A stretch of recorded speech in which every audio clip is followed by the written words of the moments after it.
अब हम लोग शुरू करते हैं कक्षा 11 की हिंदी, और वो भी 11 की हिंदी में पहला जो पाठ है वह है कबीरदास जी का, और नाम है साखी। कबीरदास जी की 3 पुस्तकें मानी जाती हैं, साखी, सबद, रामायणी, जिनको बीजक कहा जाता है। ठीक है, और उनमें से ये जो साखी लगा हुआ है, 2-2 पंक्तियों का ये दोहा है। अब इसको हम लोग पढ़ते हैं और इसमें देखते हैं कि आखिर कबीरदास जी ने क्या कहा है। चलिए। बलिहारी गुर आपने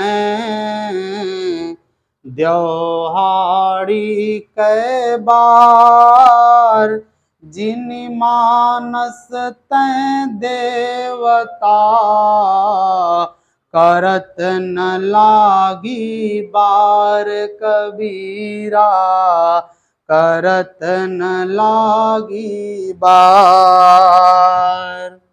अच्छा देखिए, इस दोहे में आखिर कबीरदास जी कहते क्या हैं। कबीरदास जी की एक खासियत यह है कि कबीरदास जी गुरु का बड़ा वर्णन करते हैं, गुरु की कृपा का, गुरु की महिमा की बड़ी बात कहते हैं कबीरदास जी। तो इसमें देखिए क्या कह रहे हैं कि बलिहारी, बलिहारी यानी अर्थात मैं न्यौछावर होता हूं, गुर आपने, गुरु जी के ऊपर मैं अपने माने अपने आप को बलिहारी करता हूं, न्यौछावर करता हूं। द्योहारी कई बार, द्योहारी का मतलब होता है दिन में, एक दिन में। अब कई बार माने कई कई बार। अब सुनिएगा अर्थ, बलिहारी न्यौछावर कर रहा हूं, गुर माने गुरु जी के ऊपर, आपने माने अपने आप को, द्योहारी माने दिन में, कई बार माने कई कई बार। मैं एक दिन में कई कई बार अपने आप को गुरु जी के ऊपर न्यौछावर करता हूं। क्यों करता हूं भाई, कोई तो कारण होगा। तो कहते हैं कि जिनी मानस तय देवता, जिनी माने जिसने, मानिस माने मनुष्य, तय माने से, देवता, देवता कर दिया, जिसने मनुष्य से मुझे क्या बना दिया, देवता बना दिया। करत न लागी बार, बार माने समय, देर, ऐसा करने में गुरु जी को जरा भी देर नहीं लगी, इसलिए मैं अपने गुरु जी के ऊपर बार बार बलिहारी जा रहा हूं, मैं उनके ऊपर न्यौछावर हो रहा हूं। अब इसका पूरा अर्थ यह हुआ कि कबीर कहते हैं कि मैं अपने गुरु जी के ऊपर दिन में कई कई बार न्यौछावर होता हूं। क्यों? क्योंकि उन्होंने मुझे मनुष्य से देवता बना दिया, और ऐसा करने में जरा भी देर नहीं लगी। आगे नहीं आ गया समझ में? आगे चलते हैं।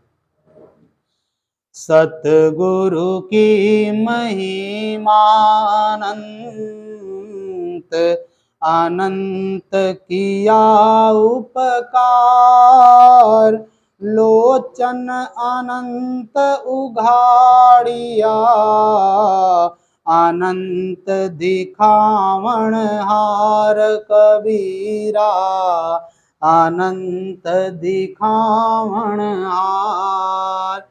गा के पढ़िए हिंदी की कविताओं को, दोहों को, छंदों को, क्या मजा आता है। ये सुख मिलेगा आपको, शिक्षा मिलेगी, सीख मिलेगी। कहते हैं कि सतगुरु की महिमा अनंत, मेरे जो सतगुरु हैं, सच्चे गुरु हैं, उनकी महिमा कैसी है, अनंत है।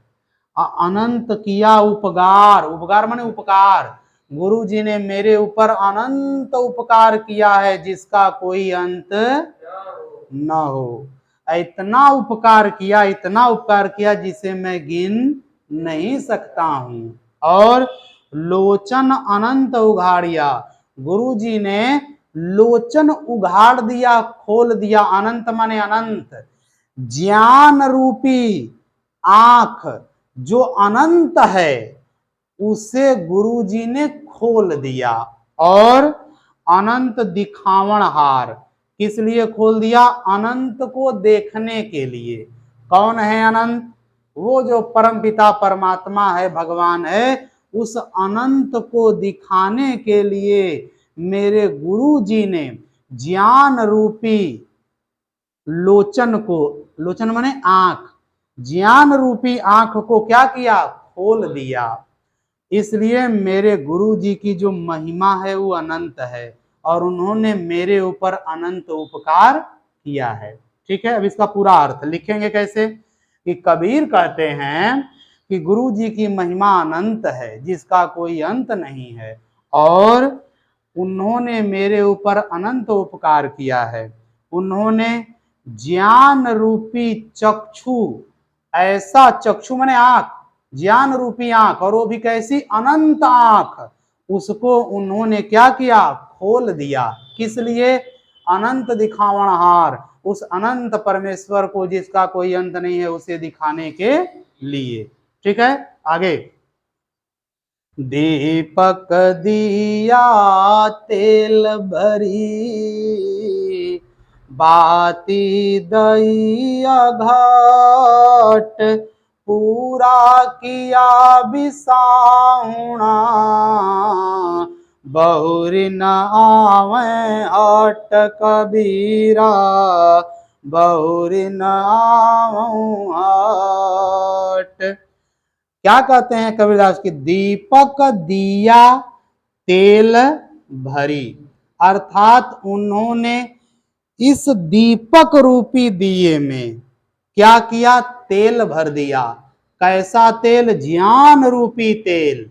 ये जो हमारा शरीर है, समझ के चलिए कि ये एक दिया है और इस दिए में हमारे गुरु जी ने क्या किया, तेल भरी, ज्ञान रूपी तेल भर दिया और बाती दई अघट, और ऐसी बाती लगाई जो कभी घटती नहीं है। और वो बाती किस चीज की है, तो गुरु भगवान के चिंतन रूपी बाती।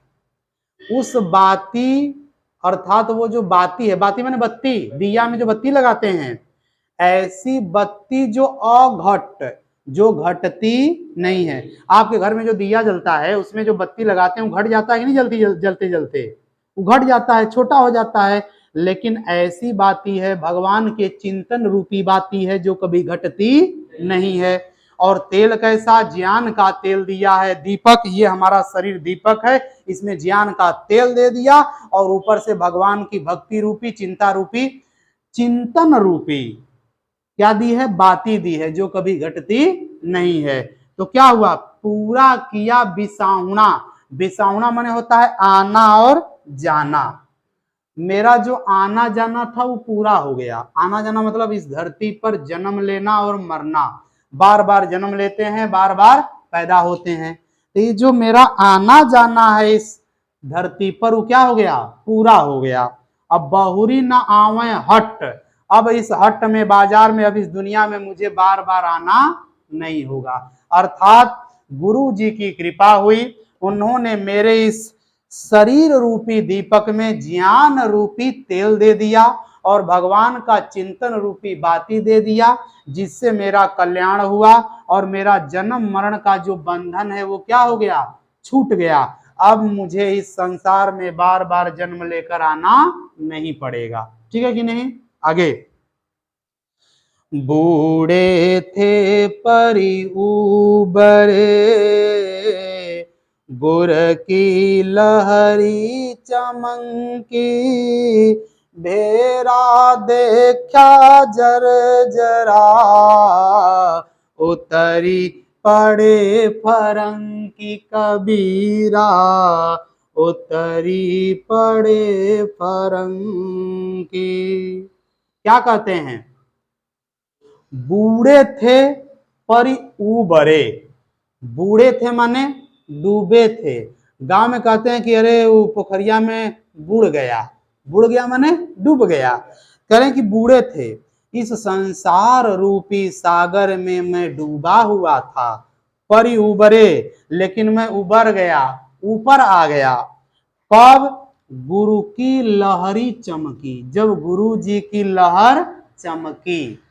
अर्थात ये दुनिया एक अंधकार है, सागर है समझ लीजिए अंधकार का, और इसमें मैं डूब रहा था, लेकिन गुरु के ज्ञान रूपी जब लहर आई तो मैं उस लहर में क्या हो गया, ऊपर आ गया। और भेरा देखा जर्जरा, भेरा माने नाव, नाव जो बहुत सी नावें खड़ी हों, तो मैंने देखा कि मेरी जो नाव है वो जर्जर है, टूटी हुई है। तो उतरी पड़े फरंकी, तो मैं तुरंत उतर करके चला गया। कहाँ? गुरुजी की लहर में। और गुरुजी की लहर ने मुझे इस संसार रूपी सागर से क्या कर दिया? पार कर दिया, मुझे ऊपर उतार दिया, अर्थात मैं डूबने से क्या हो गया? बच गया। ठीक है कि नहीं?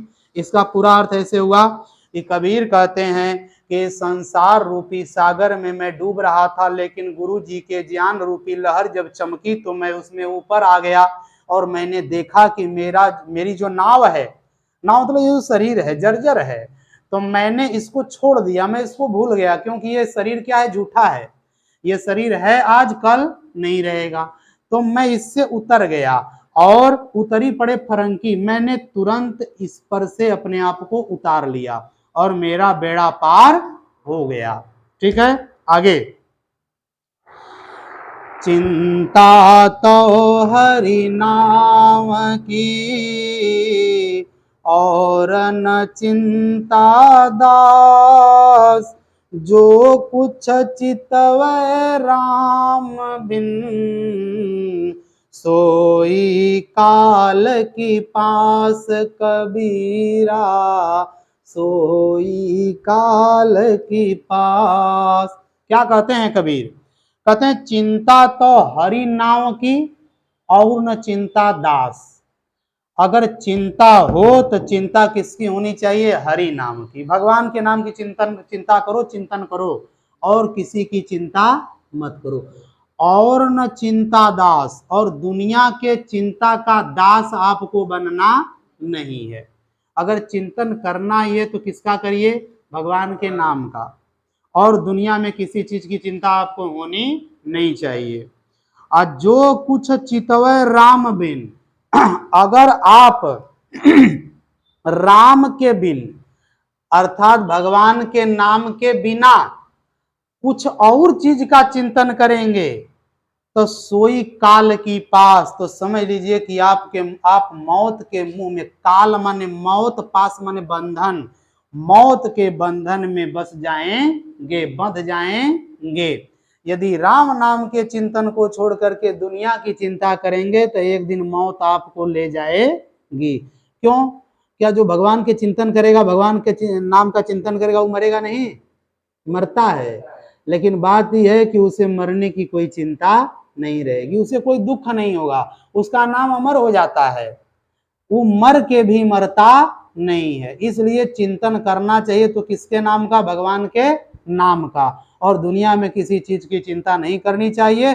अगर उसके नाम को छोड़कर किसी और की चिंता करते हैं तो समझ लीजिए कि आप मौत के मुंह में चले जाएंगे।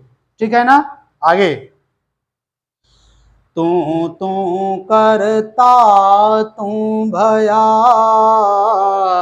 मुझ में रही न हूँ, बारी फेरी बली गई, जित देखो तित तू कबीरा, जित देखो तित तू।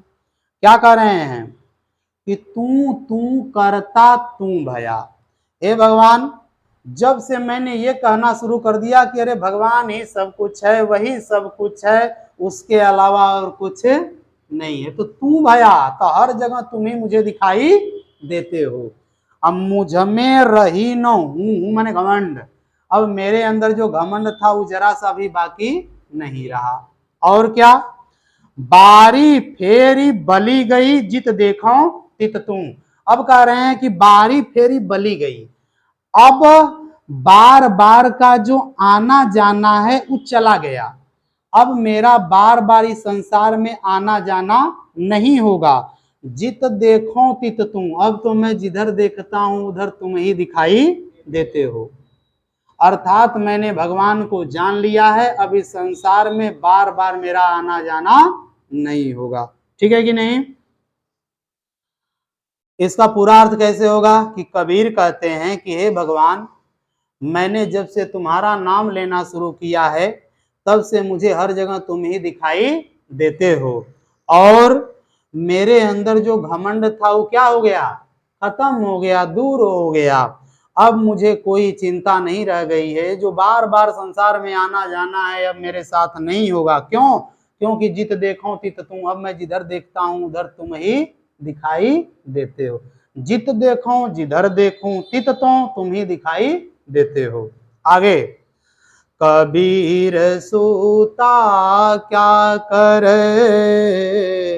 काहे न देख जागी, अजा के संग तै बिछुड़िया, ताही के संग लागी कबीरा, ताही के संग लागी।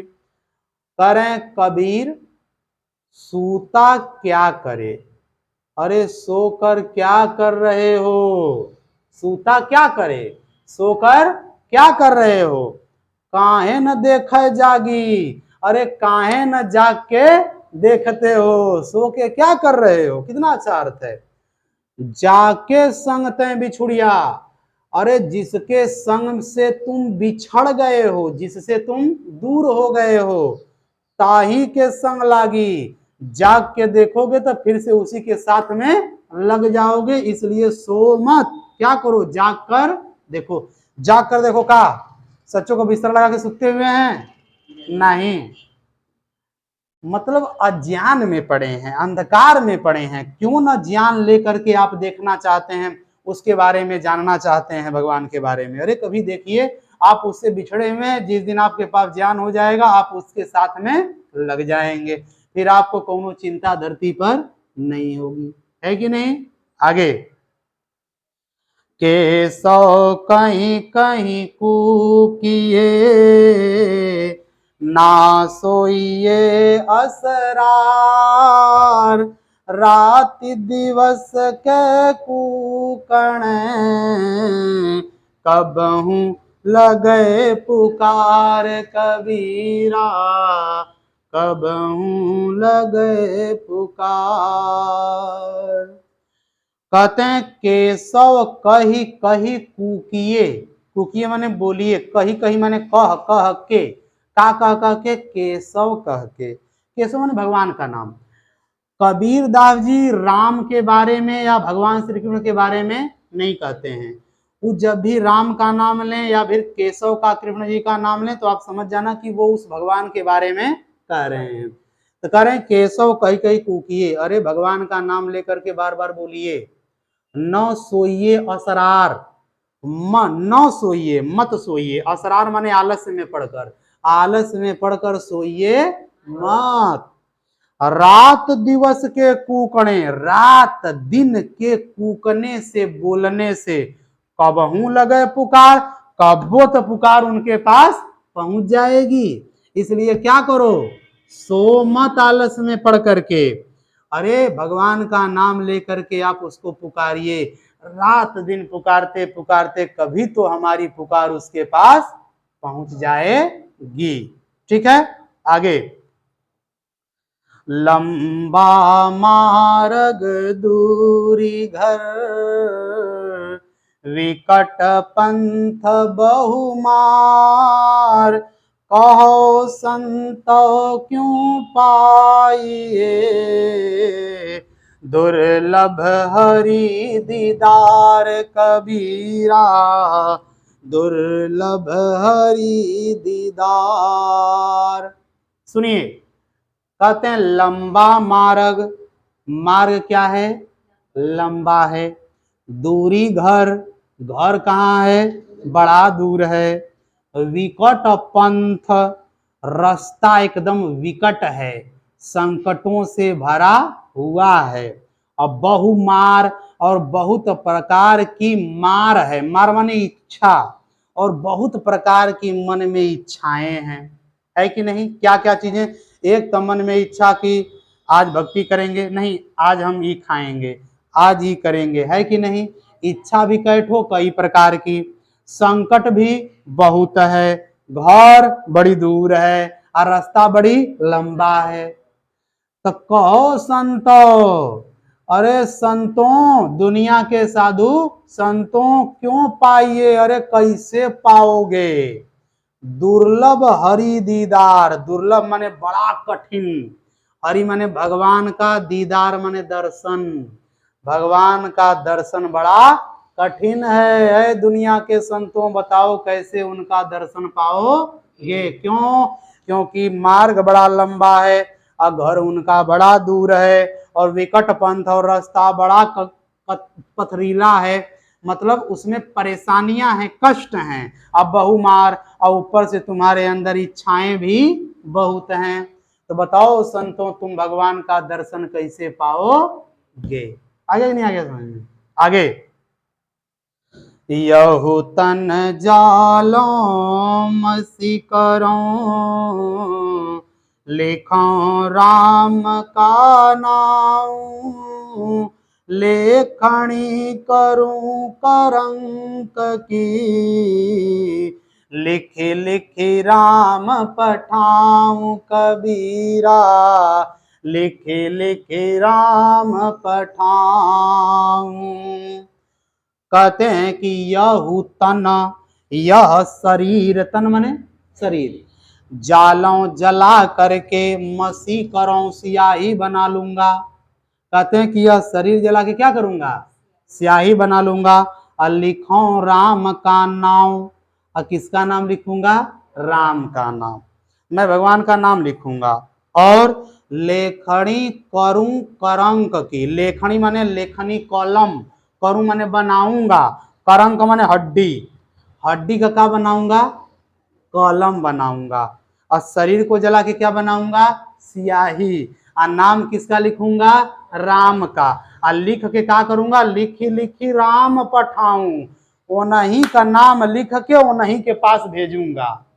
तुम्हें आगे नहीं आया, सोच लीजिए भैया, चिट्ठी आप जिसके नाम से लिखते हैं तो उसी के यहाँ न भेजते हैं कि चिट्ठी फलाने के नाम का भेज दिए चीने के नाम पर, हैं? तो ये कह रहे हैं कि मैं अपना ये शरीर जला करके स्याही बना दूंगा, हड्डियों की कलम बनाऊंगा और उससे राम का नाम लिखूंगा और लिख लिख के राम के पास भेजूंगा। पठाऊं माने भेजूंगा, ठीक है कि नहीं। आगे, कै बिरहनी कूमीच दे, कै आपा दिखलाई, आठ पहर का दाझना, मोह पै सहयन जाई कबीरा, मोह पै सहयन जाई। कै बिरहनी, कै माने या, कै माने या, बिरहनी माने ये बिरहनी जो आत्मा है हमारी, कु माने को, या तो इस आत्मा को मीच दो, मार दो, या कै आपा दिखलाई, या फिर इस आत्मा का हमें दर्शन करा दो। दो काम करो, या तो इस आत्मा को मार दो खत्म हो जाए, या फिर इस आत्मा का हमें क्या कराओ, दर्शन कराओ। क्यों कराओ, आठ पहर का दाझना माने जलना, ये जो आठ पहर का रात और दिन मिला के होता है, 4 प्रहर का दिन और 4 प्रहर की रात, दोनों मिला के 8 पहर, और 1 पहर का 1 घंटा का 3 घंटा का, 3 घंटा का 1 पहर होता है, तो 3 8 24, तो 24 घंटा हो गया ना। तो एक दिन रात में मिला के कै पहर, 8 पहर। तो कह रहे हैं कि इस 8 पहर का दाझना माने जलना, ये 8 पहर में जलता रहता हूं इस दुनिया में, मुंह पे सहिया न जाई, हमसे अब सहाता नहीं है। मुंह पे मैंने मुझसे सहिया सहा नहीं रहा, जाई में नहीं, न जाई नहीं सहा रहा है। अरे मुझसे यह 8 पहर का 24 घंटा का न जलना हमसे सहाता, या तो इस आत्मा को ले जाओ इस शरीर से निकाल कर, या फिर इस आत्मा का दर्शन करा दो, ठीक है कि नहीं। आगे, कबीर रेख सिंदूर की, काजल दिया न जाई, नैनु रमैया रमी रहिया, दूजा कहाँ समाई कबीरा, दूजा कहाँ समाई। कह रहे हैं कबीर। अच्छा, बार बार आप लोग देखिए, कभी कभी जो कवि होते हैं वो लोग अपने नाम लेते हैं। रहीमदास जी अपना लेते हैं, कबीरदास जी अपना लेते हैं, सूर अपना लेते हैं, तुलसी अपना लेते हैं। क्यों लेते हैं अपना नाम? वो जानते हैं कि दुनिया के लोगों का नाम लेके समझाएंगे तो कहेंगे, दुनिया वाले यह कहेंगे पहले अपने सुधर, कहेंगे नहीं कहेंगे? इसलिए भैया, इससे अच्छा है, दुनिया को कहने से अच्छा है किसको कहो? अपने ही को कहो। इसीलिए अधिकतर करके जो कवि ज्ञानी हैं, जिनको बड़ा ज्ञान है, तो वो अपने आप को खुद ही को कहते हैं, वो दुनिया को नहीं कहते हैं। वो कहते हैं कि आप सुधर जाएंगे, पूरी दुनिया सुधर जाएगी। दूसरे को सुधारने की कोशिश मत करिए, अपने को सुधारने की कोशिश करिए। दुनिया में जितने लोग हैं, अगर अपने अपने को सुधारने लग जाएं तो दुनिया सुधर जाएगी। और दूसरे को सुधारेंगे तो और बिगड़ रही है कि नहीं? आगे चलते हैं। देखिए, कहते हैं कबीर रेख सिंदूर की। ऐ कबीर, रेखा सिंदूर की, सिंदूर की रेखा जहां दी जाती है, काजल दिया न जाई, वहां काजल की रेखा नहीं दी जा सकती है। भाई, जिसका जहां महत्व है उसका वही महत्व बना रहेगा, दूसरे का वहां कोई महत्व नहीं बनेगा, उसका वहां कोई कार्य नहीं है। तो कह रहे हैं कि है कबीर, जहां काजल, जहां सिंदूर की रेखा दी जाती है, वहां काजल की रेखा नहीं दी जा सकती। वैसे ही नैनू रमैया रमी रहिया, नैनू माने आंखों में, रमैया माने बसने वाला, और रमी रहिया माने बसा हुआ है।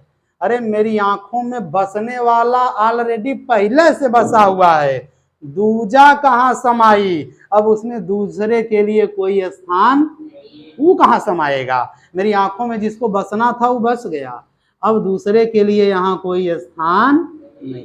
ये कबीर कह रहे हैं दुनिया को, ये देखो दुनिया के लोगों, अब तुम लोग मेरी आंखों में समाने वाले नहीं हो, मेरे ध्यान में अब तुम्हारा कभी ख्याल नहीं आएगा। क्यों? क्योंकि मुझे किसका ख्याल है? भगवान का ख्याल रहता है, और जी उसका ख्याल आ गया तो किसी के ख्याल की जरूरत नहीं है। आगे नहीं आ गया समझ में? आगे चलते हैं। सायर नाही सीप बिन, स्वाति बूंद भी नाही, कबीर मोती नीपजै, सुन्नि सिसर गढ़ माही कबीरा, सुन्नि सिसर गढ़ माही। कहते हैं सायर नाही, सायर माने सागर, सायर माने सागर, सागर भी नहीं है, सीप बिन, सीपी भी नहीं है। सागर में ना सीपी होती है, और उसी सीपी में मोती बनता है। आप लोग कभी सुने होंगे कि अगर स्वाति नक्षत्र में पानी बरसता है और समुद्र में रहने वाली सीपी ऐसे मुंह खोल लेती है, जितना पानी उसके मुंह में चला गया फिर वो क्या करती है? बंद कर लेती है। कुछ समय के बाद, कुछ साल के बाद वही पानी क्या बन जाता है?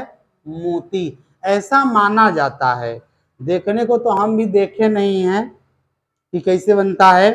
तो यहाँ वो बात है कि समुंदर भी नहीं है और सीपी भी नहीं है, और स्वाति बूंद भी नहीं, न तो स्वाति नक्षत्र है और न ही बारिश हो रही है। ध्यान दीजिए, मोती बनने की बात है कि मोती कब बनता है? जब स्वाति नक्षत्र हो, पानी बरस रहा हो, समुंदर हो, और समुंदर में क्या हो? सीपी हो, तब क्या बनेगा? मोती। लेकिन यहाँ क्या है? न सागर है, न सीपी है, न स्वाति नक्षत्र है, न तो बारिश हो रही है, फिर भी कबीर मोती निपजै, कबीर मोती उत्पन्न होता है। कहाँ? शून्य सिसर गढ़ माही। अरे शून्य में, शून्य अर्थात हमारे मस्तिष्क में, यहाँ ये जो ब्रह्मरंध्र है, इसको कहा जाता है कि यहाँ पर भगवान का ध्यान लगाया जाता है। यहाँ जब यहाँ ध्यान लगाएंगे, वो भी कैसे, सुन्नी सीसर गढ़ माही, ये जो 3 नाड़ियां हैं, कीड़ा, पिंगला और सुषुम्ना, ये 3 ठो नाड़ियां हैं। जब उसमें कोई ध्यानी, कोई साधु संत व्यक्ति ध्यान लगाता है, तब उसमें मोती उत्पन्न होता है, अर्थात भगवान नजर आते हैं। जबकि भगवान रूपी मोती कहाँ उत्पन्न होते हैं? हमारे मस्तिष्क में। हमारे कहाँ? जहां तीनों नाड़ियां मिलती हैं वहां, तो वहां मोती उत्पन्न होगा। लेकिन भले ही समुंदर हो या न हो, उस मोती को उत्पन्न होने के लिए क्या चाहिए? समुंदर चाहिए, सीपी चाहिए, बारिश चाहिए, स्वाति नक्षत्र चाहिए। लेकिन इस मोती को उत्पन्न होने के लिए इन सब की जरूरत नहीं है, बस आपको ध्यान लगाना है कि नहीं? अब आगे चलें, चलिए। पानी तैं हिम भया, हिम वह गया बिलाई, जो कुछ था सोई भया, अब कुछ कहा न जाई कबीरा, अब कुछ कहा न जाई। सुनिए, कबीरदास जी कहेंगे पानी ही तैं, पानी ही से, हिम भया, बर्फ बना, है कि नहीं? पानी से क्या बना? बर्फ।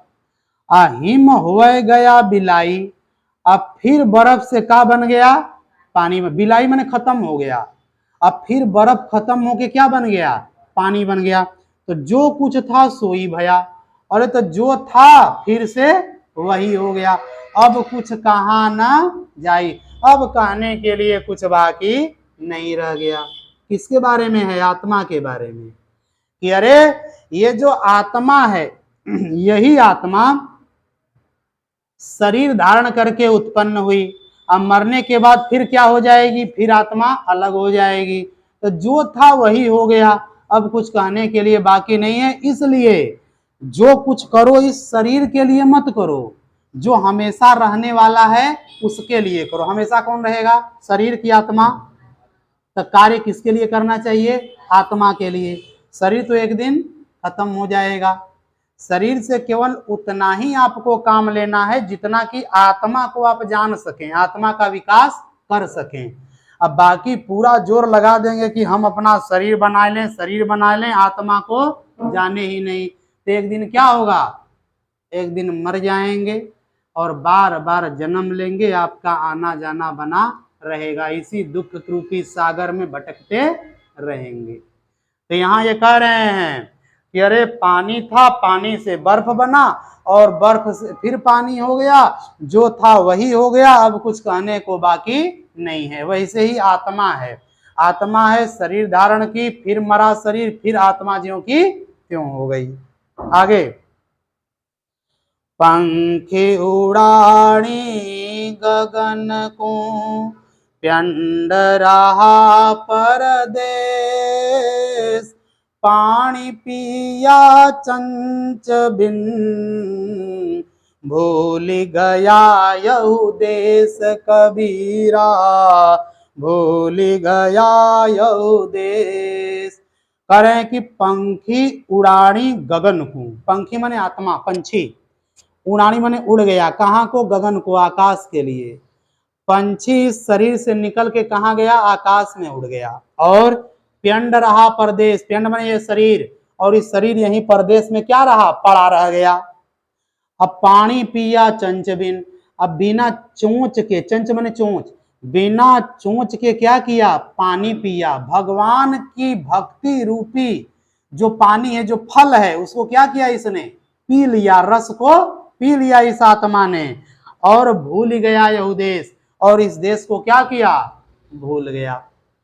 अब देखिए, अब इसका पूरा अर्थ क्या है कि कह रहे हैं कि यह जो हमारी आत्मा है, कभी व्यक्ति इससे ऊपर उठ के अगर सोचेगा तो क्या होगा? हमारी आत्मा परमात्मा में मिल जाएगी, उसको जान जाएगी, स्वयं को जान जाएगी, और ये शरीर यहीं का यहीं धरा रह जाएगा। और जब आपको परमात्मा का स्वाद मिल जाएगा तब आप इस शरीर को क्या करेंगे, भूल जाएंगे, इस दुनिया को भूल जाएंगे, फिर आपको इस दुनिया की कोई जरूरत नहीं है। ठीक है, आगे। पिंजर प्रेम प्रकाशिया अंतरि भया उजास, मुखी कस्तूरी महामही, बाणी फूटी बास कबीरा, बाणी फूटी बास। कहते हैं कि पिंजर प्रेम प्रकाशिया, ये जो हमारा पिंजर, पिंजर माने शरीर है, प्रेम प्रकाशिया, क्या प्रकाश हुआ उसमें, प्रेम का प्रकाश हुआ। अंतरी भया उजास, और हमारे अंदर क्या हो गया, उजाला हो गया। हमारे इस शरीर में प्रेम का प्रकाश उत्पन्न हुआ और हमारे अंदर उजाला हो गया। मुखी कस्तूरी महमही, अरे हमारे मुख में कस्तूरी महकने लगी। अर्थात जब हमें ज्ञान हो जाता है तो हम ऐसी बात नहीं बोलते हैं जो किसी को कड़वी लगे। हमारी बातें फिर सबको क्या लगती हैं, प्रिय लगती हैं, अच्छी लगती हैं। तो हमारे मुख में क्या हो गया, कस्तूरी महकने लगा। कस्तूरी जानते हैं, हिरण के नाभि में होती है कस्तूरी, और वो इतना महकती है कि हिरण को लगता है कि इतना सुंदर सुगंध कहाँ से आ रही है, और खूब भटक भटक के खोजता है कस्तूरी को, लेकिन कस्तूरी कहीं मिलती क्यों नहीं मिलती है, क्योंकि वो तो उसी के नाभि में है कि नहीं। तो यही कह रहे हैं कि मेरे मुंह में कस्तूरी की महक आ गई। अब वाणी फूटी बास, आज जब मैंने बोलना शुरू किया तो मेरी वाणी से बास अर्थात सुगंधी निकलने लगी। ये कब होता है, आपकी बातें कब सबको पसंद आती हैं, सबको अच्छी लगती हैं, जब आपके अंदर प्रेम का, ज्ञान का प्रकाश हो जाता है, आपके अंदर उजाला हो जाता है तब। ठीक है ना, आगे चलें। नैना अंतरियावतू, ज्यों हो नैन झपेऊं, ना हो देखो और कूं, ना तुझ देखन देऊं कबीरा, ना तुझ देखन देऊं। है कि नहीं, क्या कहते हैं, नैना अंतरी आवतू, अरे मेरे नैना के अंदर तू क्या करो, आ जाओ। किनको कह रहे हैं, भगवान को। कहते हैं कि हे परमेश्वर, तुम मेरी आंखों के अंदर आकर समा जाओ, ज्यों जिससे हाँ मैं नैन झपेऊं, अपनी आंखों को क्या करूं, बंद कर लूं।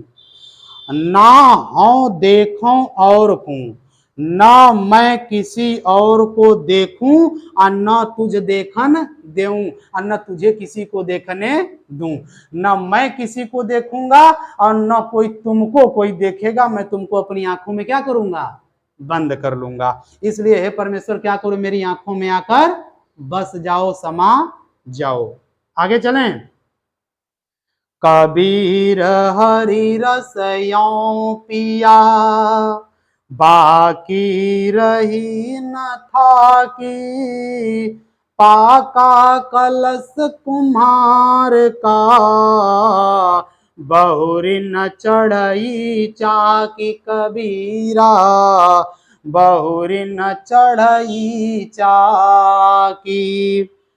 कह रहे हैं कबीर की है, कबीर हरि रस यों पिया, मैंने भगवान रस ऐसे पी लिया है, बाकी रही न थाकी, मेरे अंदर जरा सी भी थकान बाकी नहीं। थाकी मन थकान, मैंने भगवान रूपी रस पिया है और मेरे अंदर अब जरा सी भी थकान बाकी नहीं है। पाका कलश कुमार का, यदि किसी कुम्हार का कलश माने घड़ा पक जाता है तब बहुरी न चढ़ई चाकी, जब वो पक जाता है तो क्या कुम्हार उसको फिर से आग पर चढ़ाता है, नहीं। इस प्रकार अब मैं भी पक गया हूं। क्या पीकर? भगवान रूपी रस पीकर। अब मेरे अंदर कोई भी थकान बाकी नहीं है। मैं अब कच्चा नहीं हूं, अब मैं क्या हो गया? पक्का हो गया। अब मुझे बार बार इस संसार में आना नहीं होगा। आया नहीं? आ गया समझ में? आगे, हेरत हेरत हे सखी, रहिया कबीर हेराई, बूंद समानी समद में, शोकत हेरी जाई कबीरा, शोकत हेरी जाई। क्या कहते हैं कि हेरत हेरत हे सखी, हे सखी, हेरत हेरत माने खोजते खोजते, रहिया कबीर हेराई, कबीर खुद क्या गया? हेराए गया। खोजते खोजते कबीर खुद क्या हो गया? खो गया। कैसे खो गया? तो बूंद समानी, जैसे कोई एक बूंद समानी समा जाए, कहा? समद में, समुंदर में। तो शोकत हेरी जाई, उसको कैसे हेर सकते हैं? खोज सकते हैं। जैसे समुंदर में कोई बूंद खो जाए, मिल जाए, तो उसे खोज नहीं सकते, वैसे ही कबीर भी भगवान को खोजते खोजते खोजते खो गया। अब कबीर खुद हेरा गया है, अब वो मिल नहीं रहा है। अर्थात कबीर को बस भगवान का ज्ञान है, अपने आप को वो भूल चुके हैं। ठीक है कि नहीं? आगे चलते हैं। कबीर यहु घर प्रेम का, खाला का घर नाही, शीस उतार हाथ करी, सो पैठे घर माही कबीरा, सो पैठे घर माही।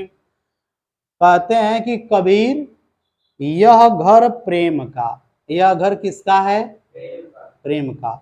खाला का घर नहीं, तुम्हारे मौसी का घर नहीं है कि जब मन किए तब चल दिए, जब मन किए जब घुस गए, आए और चले गए। अरे ये प्रेम का घर है, मौसी का घर।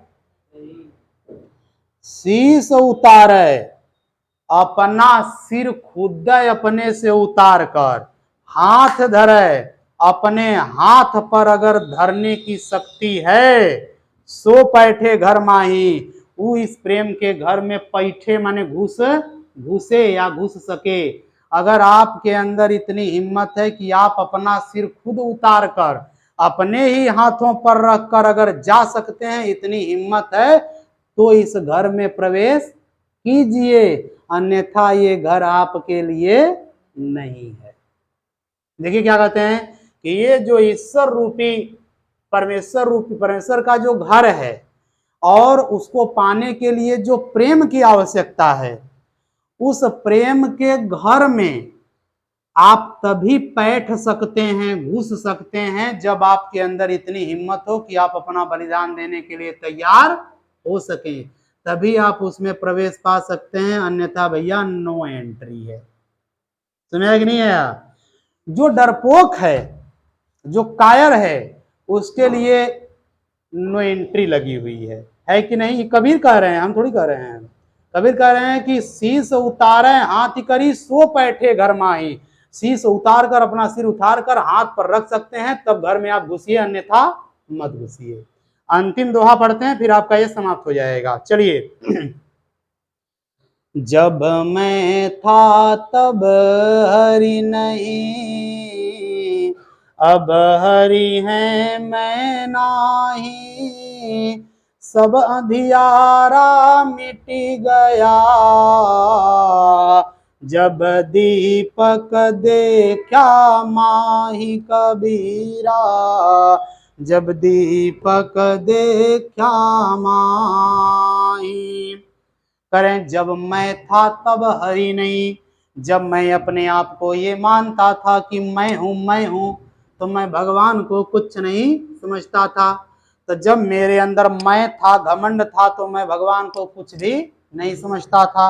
अब हरि है मैं नाही, और जब से मैंने भगवान को जाना है तब से तो लग रहा है कि भगवान है, मैं तो कुछ भी नहीं हूं। सब अंधियारा मिट गया, मेरे अंदर का सारा अंधकार मिट गया। जब दीपक देखा माही, जब मैंने दीपक देखा तो मेरे अंदर का सारा अंधकार मिट गया, मेरा घमंड खत्म हो गया। अब हर जगह मुझे भगवान ही भगवान दिखाई देते हैं, मेरा तो कोई अता पता नहीं है। इस प्रकार आपका यह कबीर का जो पाठ साखी लगा हुआ था, ये पूरी तरह से समाप्त हो गया।